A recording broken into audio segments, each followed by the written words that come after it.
सांगली लोकसभा निवडणुकीत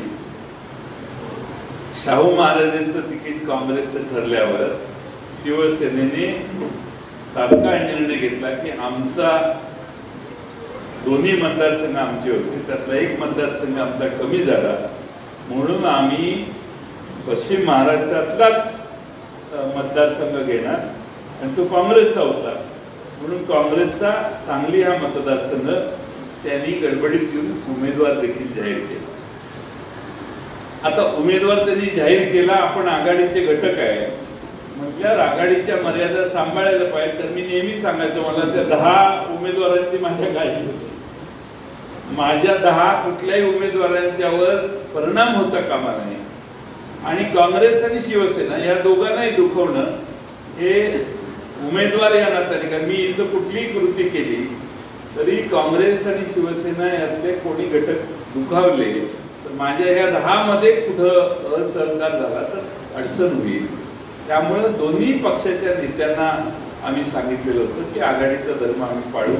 ओएसिस फर्टिलिटीच्या तज्ज्ञांनी IVF उपचार पद्धतीद्वारे 1 लाखांहून अधिक जोडप्यांना मातृत्व प्राप्तीचा आनंद दिला आहे. मोफत अपॉइंटमेंट बुक करण्यासाठी आजच संपर्क साधा.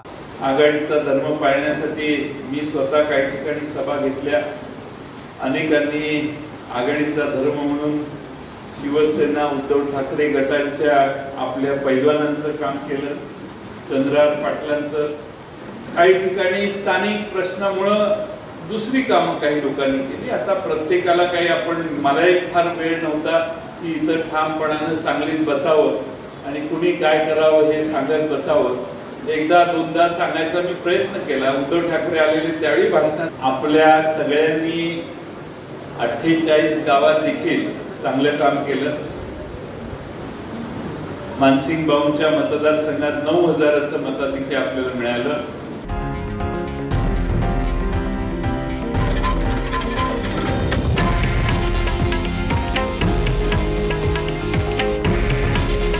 हे आहे देशातील नंबर 1 न्यूज नेटवर्क आणि आपण पाहत आहात TV9 मराठी. काळजी तुमची, हित महाराष्ट्राचं.